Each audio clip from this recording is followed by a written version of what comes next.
आज जो सब कलेक्टर ऑफिस सामने जो विक्षोभ प्रदर्शन कर देखंतु ये विगत 3-4 दिन रो घटना ओडिशा रे स्पष्ट हो जाइछि जे बिजू जनता दल एवं कांग्रेस रो मिलित शासन ओडिशा रे चलीछि।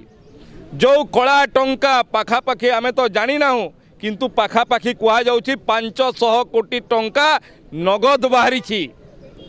आज 4 दिन है निर्मल भावमूर्ति रखुवा मुख्यमंत्री नवीन पट्टनायक चुप कहीं किए सुरक्षा देइथला एठिए टंका रखिबा पई लोके कथा होचंती जे किछि अर्थ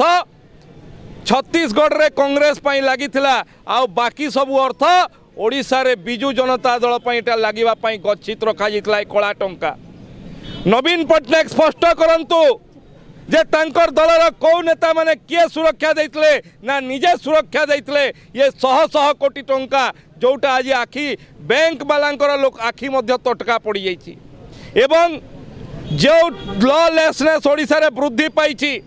भ्रष्टाचारी माने जो माने गरीब लोकंकर तंटी चिपिकी पैसा कला टंका रखिचंती से माने ओडिशा को निजर सुरक्षा भूमि मानिचंती। आज यह स्पष्ट हो जाइछि एवं कांग्रेस आ बिजू जनता दल